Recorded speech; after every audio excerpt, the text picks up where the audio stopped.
लई आव ते हो ती सापटे तेवढी भरून बसलेलं होतं मी बघितलं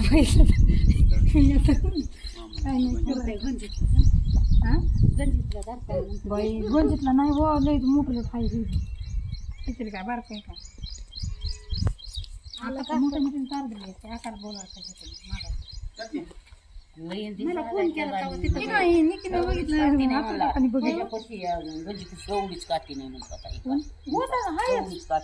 किती होती आकाती ताईपासून त्या पायपापासून आणि तितक्या बोळातून निघाली एवढी तेवढी एवढीच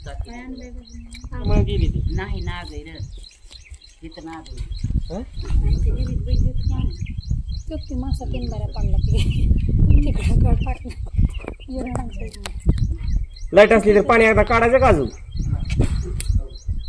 हे नाही की लाईट नसेल की आता पुन्हा सापडायची नाही पाहुणे सावळा दाखव की त्यांना कुठायची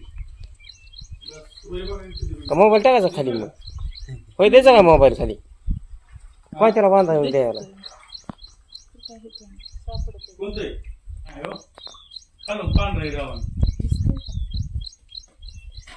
दिसली की त्यांना दिसली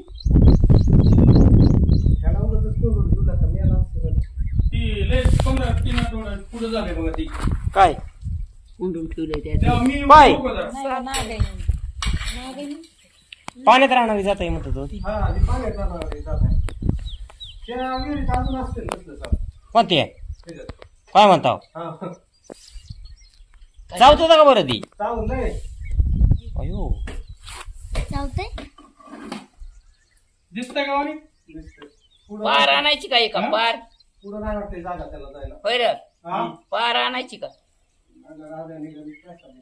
पार बी हाय इकडे कोट्यावर आणायची त्याला नाही घेतात बाई आकडा फिरवायचा नाही ना मध्ये आकडा कसा फिरणार आहे मधल्या मध्ये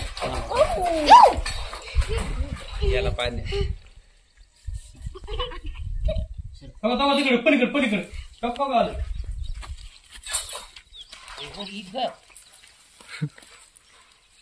इकडे इकडे गेलं पलीकडल्या जागेवर पाहिले माघारी माघारी फिरलं ती जुप काढतोय बाई त्या पांढऱ्या टरमाळ्याकडे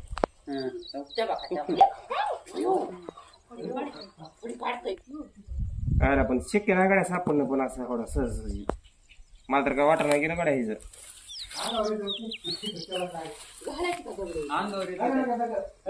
दगड त्यांना कशाला बोलू दगड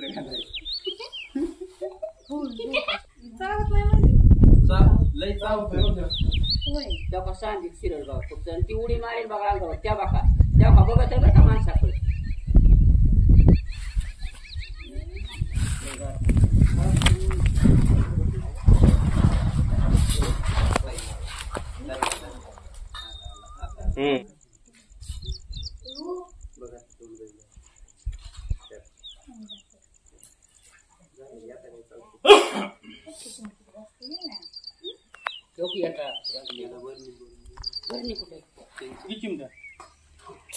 जात चिमटा ही तर काय नाही मला ती जास्त जवळ बघितलं की त्याला मारायची अपेक्षा होती नाही नाही तिला काही करीत असत ही पाण्यात ना होता वा तिथं मारायचेच नव्हतं ही पोरगा मगाच माहित होता की शेवाळा आहे शेवाळा आहे आता नाही बरी शेवा करते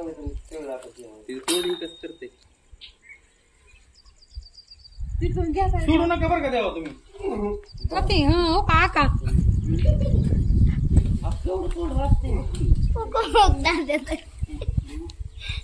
बघा मित्रांनो दिवड साप आहे. आज आम्ही परतापूर या ठिकाणी आलेलो आहोत. विकास गायकवाड यांच्या शेतामध्ये दिवड जातीचा साप आपण रेस्क्यू केलाय. हा साप मित्रांनो पाण्यामध्ये राहणार आहे. भरपूर मोठ्या साईज मध्ये आहे. पाण्यामध्ये राहतोय त्याच्यामुळे ह्याला वॉटर स्नेक किंवा ह्याच्यावर असे चेक्स आहेत त्याच्यामुळे ह्याला चेकर्ड किलबॅक या नावानं सुद्धा ओळखलं जात आहे. आणि मराठीमध्ये दिवड. मित्रांनो बऱ्याच वेळेस काय होतंय हा जर वरी जमिनीवर जर चालायला तर हुबेहूब नागासारखा फणा काढायचा बघतोय. आणि बरेच वेळेस आपल्याला वाटतं की हा दिवड नसून किंवा दुसरा कुठला साप नसून हा विषारी नाग साप आहे असं आपल्याला भास होतो ह्या सापाचा. परंतु बऱ्याच मोठ्या साईज मध्ये आहे. मित्रांनो ह्याचं वैशिष्ट्य असं आहे की हा साप या सापाची जी मादी आहे ती एक वेळेस 80 ते 90 अंडे घालते. त्याच्यामुळं ह्याची उत्पत्ती सुद्धा भरपूर होते. पाण्याजवळ किंवा पाण्यामध्ये राहणारा एकमेव साप म्हणलं तर हा दिवड साप. आणि ज्यावेळेस आपण ह्याला पकडायचा प्रयत्न करतोय, हाताळतोय, त्यावेळेस ह्याच्या शरीरामधून एक उग्र वास हा बाहेर सोडित असतोय की जेणेकरून माणसानं जरी कुणी त्याला पकडलं तरी त्यानं सोडून द्यावं. ह्या सापाचं वैशिष्ट्य आहे. पुन्हा पुन्हा चावायचा प्रयत्न करतोय. एकदा त्याला एकतर अशा चिमट्याच्या साह्याने किंवा आपण ग्लोव्ह सुद्धा आणलेला आहे, त्या ग्लोव्हच्या साह्यानं त्याला पकडणं गरजेचं आहे. आता पावसाळा चालू झालेला आहे. बरेचसे साप आपल्या शेतामध्ये जे गंजे आहेत, कडब्याची जी गंज आहे किंवा जनावरांसाठी जे भुस्सा ठेवलेला असतो, आपण भुसकट ठेवतोय सोयाबीनचा असेल, साप काय करते आता त्या ठिकाणी उंदराचं प्रमाण भरपूर प्रमाणात वाढतंय आणि साप त्या उंदरामुळं किंवा निवाऱ्यामुळं अशा गंजीमध्ये भुसकाटामध्ये जाते. आणि आपण शेतकरी सगळे शेतकरी आहोत, एकच काळजी घेणं आता पावसाळ्यामध्ये महत्वाचं आहे की अशा ठिकाणी आपण कडबा किंवा भुस्सा काढतोय त्यावेळेस अगोदर खात्री करायची की त्या ठिकाणी साप वगैरे तर नाही की ह्या गोष्टीची अगोदर खात्री करूनच मित्रांनो त्या ठिकाणी हात घालायचा आहे. चला तर मित्रांनो पॅक करू आणि चांगल्या ठिकाणी पर्यावरणात पाण्याच्या ठिकाणी त्याला रिलीज करू.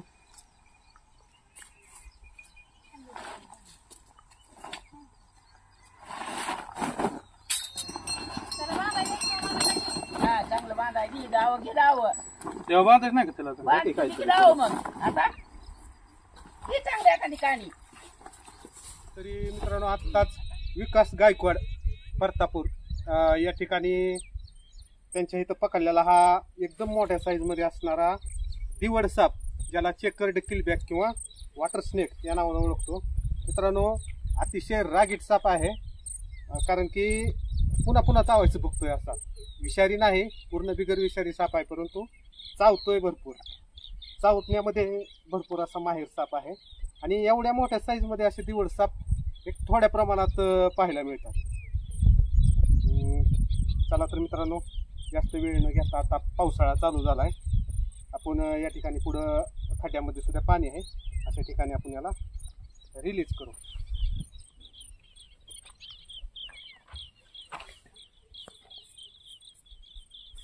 एकदम फुल साईज मध्ये. आणि मी मगाशी सांगितल्याप्रमाणे बघा अशी नाग सापाची नक्कल करायला बघतोय. असं फणा काढतोय उभ्या उभ, जसा नाग फणा काढतोय तसाच हा सुद्धा फणा काढायचा प्रयत्न करतोय.